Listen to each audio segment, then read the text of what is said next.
الحمد لله وكفى وسلام على عباده الذين اصطفى لا سيما على سيد الرسل وخاتم الأنبياء وعلى آله الأصفياء والرضوان على أصحابه الأتقياء أما بعد فأعوذ بالله من الشيطان الرجيم بسم الله الرحمن الرحيم شهر رمضان الذي أنزل فيه القرآن هدى للناس وبينات من الهدى والفرقان صدق الله مولانا العظیم۔ حاضرین گرامی قدر، رمضان یوں سمجھیے کہ بس آیا ہی چاہتا ہے، اور رمضان مبارک جب آتا ہے تو اکیلا نہیں آتا، اپنے ساتھ قرآن بھی لاتا ہے۔ رمضان اور قرآن لازم و ملزوم ہے۔ قرآن مجید میں اللہ جل شانہ نے رمضان کا تعارف قرآن کے حوالے سے کروایا۔ شہر رمضان، ماہ رمضان، وہ ماہ جس میں قرآن نازل کیا گیا۔ تو قرآن، رمضان کا تعارف قرآن کے حوالے سے۔ قرآن کے نزول کے لیے اللہ نے ماہ رمضان کو منتخب فرمایا، تو اس سے قرآن کی عظمت بھی بڑھتی ہے کہ بہت خاص ایام میں، خاص رات میں اللہ نے نازل فرمایا، اور قرآن کو اس شب میں نازل فرما کر اللہ نے اس شب کی قدر 1000 مہینوں کی عبادت سے بڑھا دی۔ تو قرآن سے رمضان کی شان بلند ہوتی ہے، اور رمضان سے قرآن کی عظمت سمجھ میں آتی ہے۔ رمضان ماہ ہدایت ہے، قرآن مجید کتاب ہدایت ہے۔ رمضان ماہ تقوی ہے، اور قرآن کتاب تقوی ہے۔ رمضان ماہ بشارت ہے، اور قرآن کتاب بشارت ہے۔ قرآن کتاب رحمت، اور رمضان ماہ رحمت ہے۔ قرآن کتاب انقلاب ہے، اور رمضان بھی ماہ انقلاب ہے۔ ذرا غور فرمائیے کہ رمضان آتا ہے تو انسان کی عادات میں، معمولات میں تبدیلی آ جاتی ہے، ایک انقلاب برپا ہو جاتا ہے۔ اور قرآن کے بارے میں اللہ نے قرآن پاک میں فرمایا، لو انزلنا هذا القرآن على جبل لرأيته خاشعا متصدعا من خشیۃ اللہ۔ اگر ہم یہ قرآن کسی پہاڑ پر اتارتے تو تم دیکھتے کہ وہ پہاڑ اللہ کے خوف سے دب جاتا، ریزہ ریزہ ہو جاتا۔ پہاڑوں میں انقلاب قرآن کی وجہ سے۔ اور اس سے ہمیں یہ بات بھی سمجھنے کی ہے کہ اگر کسی دل میں قرآن کی وجہ سے بھی انقلاب پیدا نہیں ہوا، اس کا دل اللہ کی طرف مائل نہیں ہوا، تو اس کا دل پتھر سے بھی زیادہ سخت ہے۔ اور یہ قرآن ہی میں اللہ نے بتایا کہ کچھ دل ایسے ہیں، ثم قست قلوبکم من بعد ذلک فہی کالحجارۃ او اشد قسوہ، پھر تمہارے دل سخت ہو گئے، اتنے سخت ہو گئے کہ گویا پتھر ہیں، بلکہ اس سے بھی زیادہ سخت۔ پتھروں میں پھر بھی کچھ نرمی ہے، لیکن جس دل پر قرآن کا کوئی اثر نہیں ہوتا وہ پتھر سے بھی زیادہ سخت ہے۔ تو ماہ رمضان انسان کی زندگی میں انقلاب پیدا کرتا ہے، قرآن مجید بھی انسان کی زندگی میں انقلاب لاتا ہے۔ تو اس لیے ابھی سے ہم جہاں رمضان کی تیاری کر رہے ہیں وہاں ہم قرآن مجید کی تلاوت، قرآن مجید کے تدبر، فہم قرآن کی تیاری بھی ابھی سے شروع کر دیں۔ قرآن مجید کی عظمت سے ہمیں خود رسول اکرم صلی اللہ علیہ وآلہ وسلم نے آگاہ فرمایا۔ روایت ہے حارث اعور سے، یہ حضرت علی کرم اللہ وجہ کے بہت مقرب تھے۔ تو حارث اعور کہتے ہیں کہ میں مسجد میں گیا تو میں نے دیکھا کہ لوگ باتوں میں مصروف ہیں، مسجد میں بیٹھے ہیں اور دنیاوی باتیں کر رہے ہیں۔ اور اس کا بڑا نمونہ دیکھنا ہو تو ہمارے دور میں یہ زندہ باد مرد آباد کے نعروں سے دیکھ لیجئے، فلاں زندہ باد فلاں مرد آباد، اور جھوٹی سیاست مسجدوں میں، یا کاروباری معاملات مسجد میں بیٹھ کر طے ہوتے ہیں۔ اعتکاف بھی ہے، مسجد میں بیٹھے ہیں، اس لیے کہ دل اللہ سے لگ جائے، لو اللہ سے لگ جائے۔ لیکن سیل فون کی برکت سے وہ گویا مسجد سے باہر ہیں، سارا دن بیٹھ کر کاروبار۔ تو وہ فرماتے ہیں کہ میں نے دیکھا کہ لوگ مسجد میں بیٹھے ہوئے دنیا کی باتیں کر رہے ہیں، تو مجھے اس پر بڑا تعجب ہوا۔ میں حضرت علی کرم اللہ وجہ کی خدمت میں حاضر ہوا، عرض کی، خبر دی۔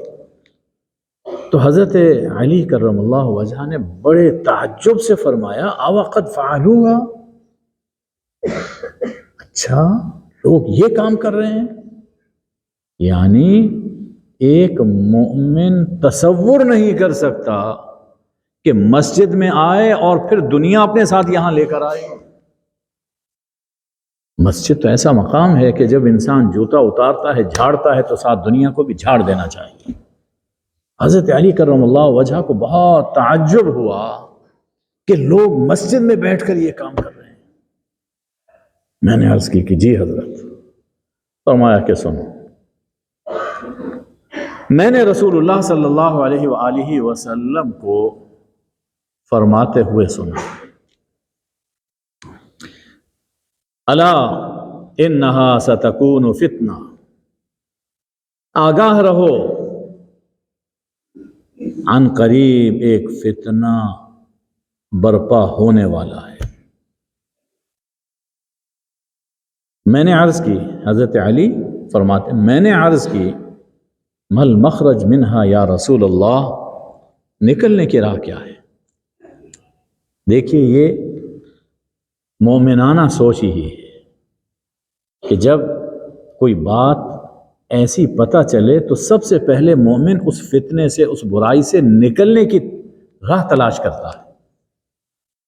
انسان سب کچھ سنے اور پھر انسنی کر دے، مومن کا حال ایسا نہیں ہوتا۔ تو میں نے عرض کی کہ یا رسول اللہ اس فتنے سے نکلنے کی راہ کیا ہے؟ اس پر حضور اکرم صلی اللہ علیہ وآلہ وسلم نے فرمایا کتاب اللہ، اللہ کی کتاب، اللہ کی کتاب کو تھام لو، اللہ کی کتاب سے چمٹ جاؤ، اللہ کی کتاب کو سینے سے لگا لو، فتنے سے بچ جاؤ گے۔ پھر اس کتاب اللہ کی شان بیان فرمائی، فیہ نبأ ما قبلکم وخبر ما بعدکم وحکم ما بینکم۔ اس کتاب میں، قرآن مجید میں، تم سے پہلوں کی خبر بھی ہے اور جو بعد میں آنے والے ہیں ان کی خبر بھی اللہ نے اس قرآن میں عطا فرما دی، کیا ہونے والا ہے، کیا ہوگا۔ اور حال میں، یعنی ماضی، مستقبل اور حال میں تمہارے اندر جو کچھ واقعات رونما ہوتے ہیں، جو فتنے برپا ہوتے ہیں، ان کے بارے میں یہ کتاب تمہاری حاکم ہے، تمہاری فیصل ہے، تمہیں ججمنٹ کرتی ہے کہ کیسے تم نے ان حالات سے نکلنا ہے۔ هو الفصل لیس بالہزل، کتاب یہ قول فیصل ہے، قرآن قول فیصل ہے، یہ مذاق نہیں ہے، خود قرآن پاک میں ہے، انہ لقول فصل وما هو بالہزل، یہ قول فیصل ہے۔ من ترکہ من جبار قسمہ اللہ، جو اپنے آپ کو بڑا سمجھتا ہے اور یہ خیال کرتا ہے مجھے کوئی ضرورت نہیں ہے، ہمارے اپنے کانسٹیٹیوشن موجود ہیں، ہماری اپنی روایات ہیں، تو جو اپنے آپ کو بڑا سمجھتے ہوئے از راہ تکبر اس قرآن کو چھوڑتا ہے اور اس کی ناقدری کرتا ہے، اللہ اسے پارا پارا کر دے گا، اسے چیر دے گا۔ اور تاریخ اس کی شہادت دیتی ہے، پوری تاریخ میں آپ دیکھ لیجئے کہ جن جن قوموں نے، جن جن لوگوں نے قرآن سے از راہ تکبر روگردانی کی، دنیا میں نشان عبرت بن گئے۔ فرمایا کہ وَمَنِ ابْتَغَى الْهُدَى فِي غَيْرِهِ أَضَلَّهُ اللَّهُ، جو اس کتاب کے علاوہ کہیں اور ہدایت تلاش کرتا ہے تو اللہ اسے گمراہ کر دیتا ہے۔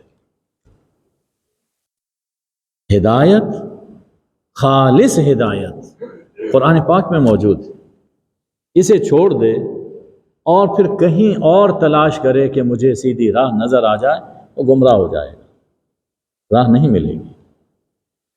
وَهُوَ حَبْلُ اللَّهِ الْمَتِينُ، یہ اللہ کا مضبوط رسہ ہے۔ اللہ نے قرآن پاک میں فرمایا کہ وَاعْتَصِمُوا بِحَبْلِ اللَّهِ جَمِيعًا وَلَا تَفَرَّقُوا، تم سب مل کر اللہ کے رسے کو تھام لو اور فرقہ بازی نہ کرو۔ یہ اللہ کا رسہ کیا ہے؟ فرمایا کہ وَهُوَ حَبْلُ اللَّهِ الْمَتِينُ، یہ اللہ کا رسہ، یہ قرآن مجید ہے جو آسمان سے زمین تک لٹک رہا ہے۔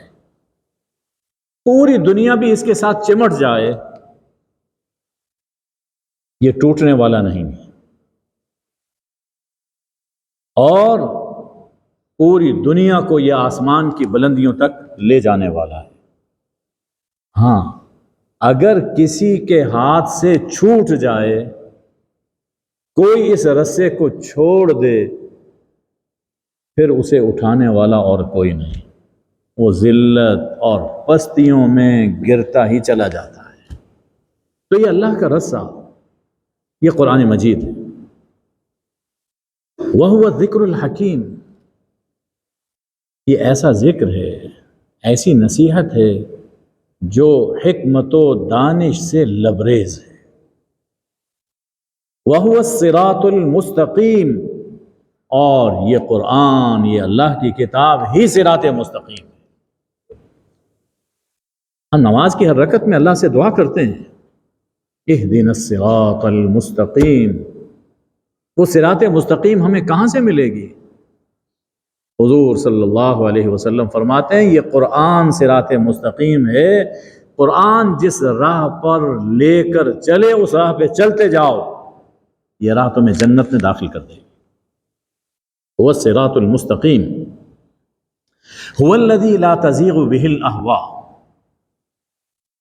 یہ وہ کتاب ہے کہ خواہشات اس میں کجی پیدا نہیں کر سکتی، اس میں معنوی تحریف بھی نہیں ہو سکتی۔ کوئی کرنے کی کوشش کرے گا تو اس کی کجی اسی کے منہ پہ پڑے گی۔ لوگوں نے بہت کچھ کوششیں کی، اب بھی کرتے ہیں، عجیب و غریب باتیں قرآن سے منسوب کرتے ہیں اور فوراً پتہ چل جاتا ہے اور لوگ اس کا رد عمل دیتے ہیں، یہ جھوٹ کہہ رہے ہو، قرآن یہ نہیں کہتا۔ اس لیے کہ قرآن اپنی تفسیر خود کرتا ہے، اپنا معنی خود بیان کرتا ہے۔ ایک جگہ اس میں اگر اپنی خواہش نفس کے تحت غلط معنی بیان کرے گا، دوسری جگہ قرآن خود کھول دیتا ہے کہ تم جو کہہ رہے ہو یہ غلط ہے۔ تو لوگوں کی خواہشات کی وجہ سے اس میں کجی برپا نہیں ہوگی۔ وَلَا تَلْتَبِسُ بِهِ الْأَلْسِنَةُ، زبانیں اس میں التباس نہیں کر سکتی، جیسا کہ پہلی کتابوں میں لوگ کرتے رہے، اس انداز میں پڑھتے تھے کہ سمجھنے والا اسے کچھ اور سمجھتا تھا، جبکہ اللہ کا فرمان وہ نہیں ہوتا تھا۔ اس کی ایک مثال ہم خود قرآن پاک میں دیکھ سکتے ہیں۔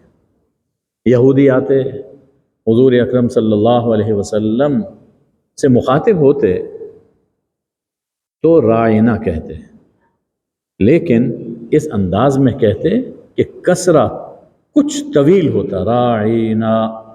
اب کہنے کو تو یہ سمجھا جا رہا ہے، سمجھنے یعنی دیکھنے والے مجلس میں، کہ شاید یہ کہہ رہے ہیں کہ ہماری رعایت فرمائیے، ہمیں بات سمجھ نہیں آئی، ہماری تو توجہ فرمائیے، یہ لفظ ہے۔ لیکن زبان کے ٹیڑھ نے ان کے دل کے بغض کو ظاہر کر دیا کہ اصل میں وہ حضور صلی اللہ علیہ وسلم کے لیے نازیبا لفظ استعمال کر رہے ہیں۔ تو اللہ نے کہا کہ دیکھو، لا تقولوا راعنا وقولوا انظرنا، راعنا مت کہو، چھوڑ دو، اس لفظ کو بھی چھوڑ دو، ایسا لفظ کہو جس میں کجی کی گنجائش ہی نہیں ہے، انظرنا کہو۔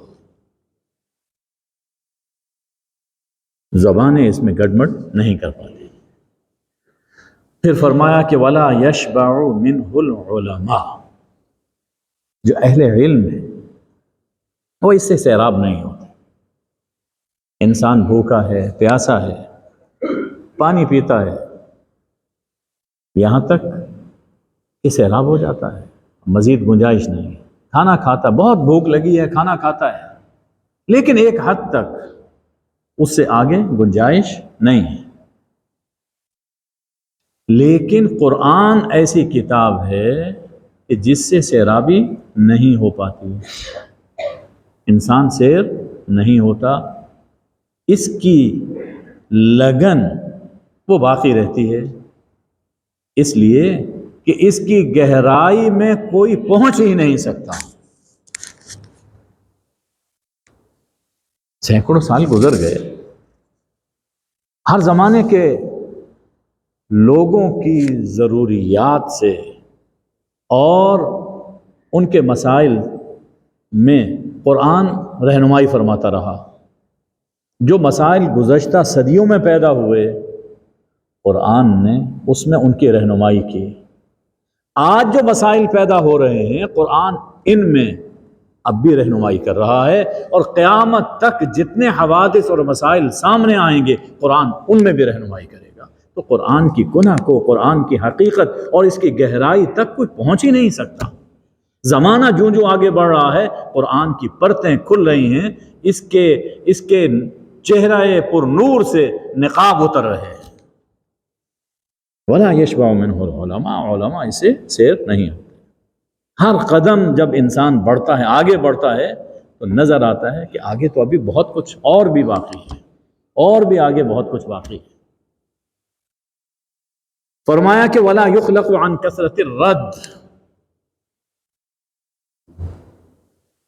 کثرت کے ساتھ پڑھنے سے، تکرار سے یہ بوسیدہ نہیں ہوتا۔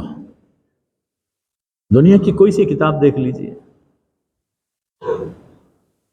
ایک دفعہ پڑھی، دوسری دفعہ پڑھی، تیسری دفعہ پڑھی، چوتھی دفعہ پڑھنے کو دل نہیں چاہتا، بس ہو گیا۔ لیکن قرآن ایسی کتاب ہے، انسان 24 گھنٹے پڑھتا رہے، اس سے بور نہیں ہوتا۔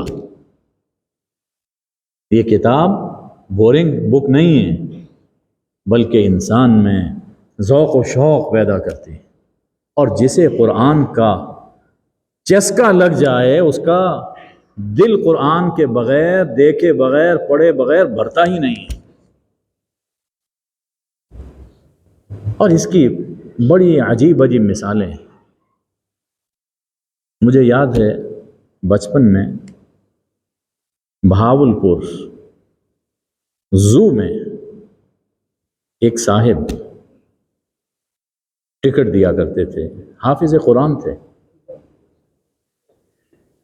اور سب لوگوں کو معلوم تھا کہ یہ بات نہیں کرتے، وہ تلاوت کرتے رہتے تھے۔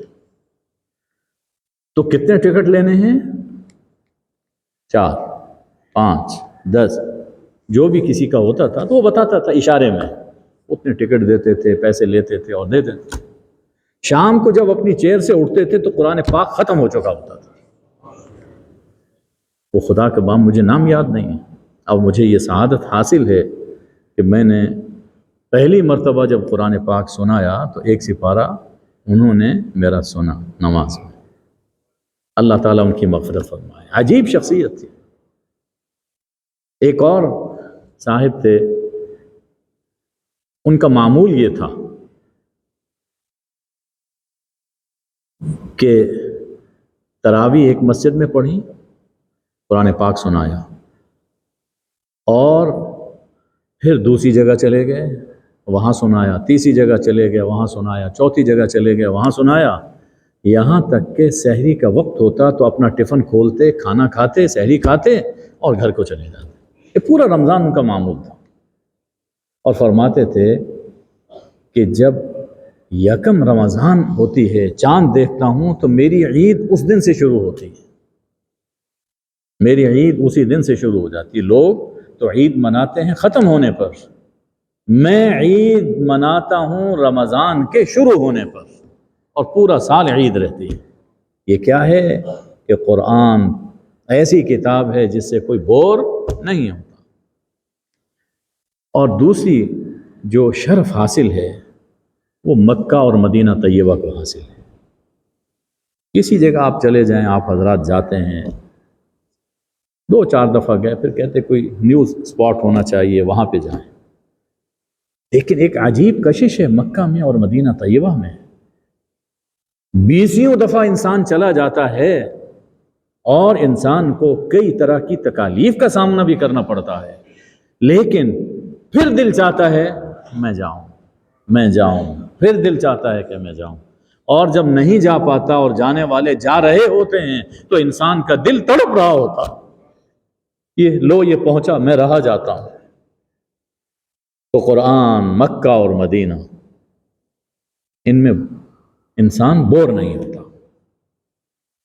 فرمایا هو الذی لم تنتهی الجن اذا سمعته، یہ وہ کتاب ہے کہ جب جنوں نے اس کتاب کو سنا تو وہ اپنے آپ کو روک نہ سکے اور پکار اٹھے، انا سمعنا قرآنا عجبا یہدی الی الرشد فآمنا بہ، آج تو ہم نے ایک عجیب قرآن سنا، ایک عجیب قرآن سنا، ایسا قرآن جو سیدھی راہ دکھاتا ہے،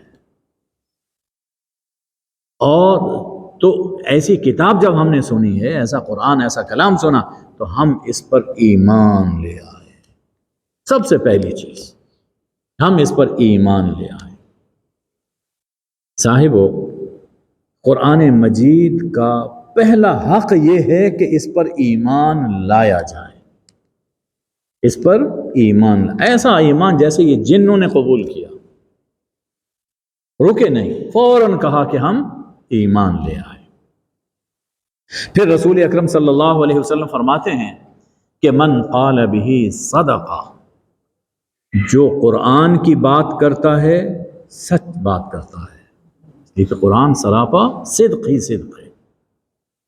ومن عمل بہ اجر، جو قرآن پہ عمل کرتا ہے اللہ اسے اجر عطا فرمائے گا، دنیا میں وہ سیدھی راہ پر ہے اور آخرت میں اللہ اسے اجر عطا فرمائے گا، جنت میں داخل کرے گا۔ ومن حکم بہ عدل، جو قرآن پاک کے مطابق فیصلہ کرتا ہے وہ عدل کر رہا ہے، اس لیے کہ قرآن میں ظلم نہیں ہے۔ ومن دعا الیہ ہدی الی صراط مستقیم، اور جو قرآن کی طرف لوگوں کو دعوت دیتا ہے کہ آؤ قرآن کی طرف آؤ، وہ لوگوں کو صراط مستقیم دکھا رہا ہے، یہ صراط مستقیم۔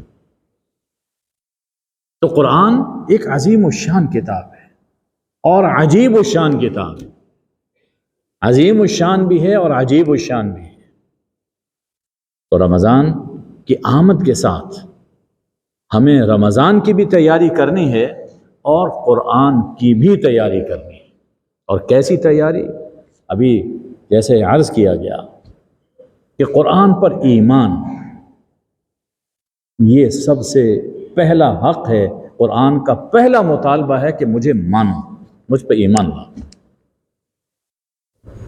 اب ذہن میں سوال پیدا ہوتا ہے کہ ہم سب مانتے ہیں، الحمدللہ ہم سب قرآن کو ماننے والے ہیں، اس کے باوجود قرآن کہتا ہے کہ مانو، مجھ پہ ایمان لاؤ۔ تو قرآن کس ایمان کا مطالبہ کر رہا ہے؟ قرآن ہم سے لفظی، آئینی اور قانونی ایمان کا مطالبہ نہیں کرتا، قرآن ہم سے یقین کا مطالبہ کرتا ہے۔ مجھ پہ یقین کرو، میری بات کو یقینی سمجھو۔ اللہ نے خود قرآن پاک میں فرمایا یا ایھا الذین آمنوا آمنوا باللہ ورسولہ والکتاب الذی نزل علی رسولہ، اے لوگو جو ایمان لائے ہو، کافروں سے خطاب نہیں ہے، وہ ایمان والو، وہ لوگ جو ایمان لا چکے ہو، ایمان لاؤ اللہ پر، اس کے رسول پر اور اس کتاب پر جو اللہ نے اپنے رسول صلی اللہ علیہ وآلہ وسلم پر نازل کی ہے۔ تو ایمان تو پہلے سے موجود ہے، کس ایمان کا مطالبہ کیا جا رہا ہے؟ اس ایمان کا جو زبان سے گزر کر دل کی گہرائی میں بیٹھ جائے، اس یقین کا اللہ مطالبہ کر رہا ہے۔ اور یقین کو ہم اپنے دنیاوی معاملات سے سمجھ سکتے ہیں۔ ہمیں یقین ہے کہ آگ جلاتی ہے، ہمیں یقین ہے، ہم خواب میں بھی آگ کو دیکھیں تو اس سے بچنے کی کوشش کرتے ہیں، یقین دو۔ ہمیں یقین ہے کہ سونا ایک قیمتی دھات ہے، ہمیں یقین۔ خواب میں بھی سونے کو محفوظ کرنے کی کوشش کرتے ہیں، اسے حاصل کرنے کی کوشش کرتے ہیں، اس لیے کہ یقین ہے، ہمارے لاشعور میں یہ چیز بیٹھ گئی۔ ہیرے کے قیمتی ہونے کا یقین ہے، اس کی حفاظت کرتے ہیں، کوئی چرا نہ لے۔ حالانکہ ہیرا اور سونا اس کی قیمت گر سکتی ہے۔ قرآن ایسی کتاب ہے، ایسا نور ہے جس کی قیمت کبھی گر نہیں سکتی، جس کی قیمت کبھی گر نہیں سکتی۔ تو جیسا یقین ہمیں سونے پر ہے، ہیرے پر ہے، آگ کے جلانے پر ہے، اس سے بڑھ کر یقین ہونا چاہیے قرآن مجید پر۔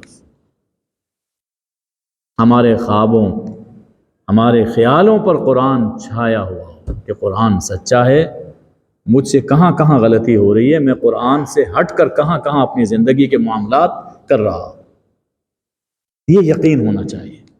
تو جب ایسا یقین دل میں پیدا ہوگا جس کا قرآن ہم سے مطالبہ کر رہا ہے، تو یقیناً انسان کی زندگی سنورتی چلی جائے گی۔ صاحبو، رمضان اس کے لیے بہت بہترین مہینہ ہے، قرآن کو سمجھنے کے لیے، قرآن پر عمل کرنے کے لیے، قرآن کو اپنی زندگی کا حصہ بنانے کے لیے۔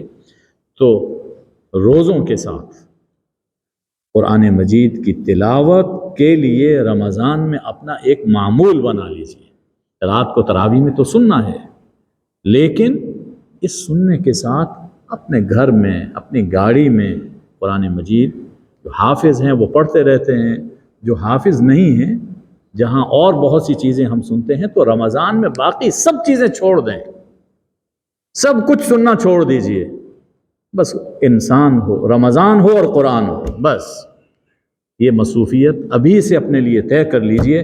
پھر آپ دیکھیے کہ قرآن اور رمضان ہمارے لیے کس طرح پہ رحمت اور برکت کا پیام لے کر آتے ہیں۔ وَمَا عَلَيْنَا إِلَّا الْبَلَاغُ۔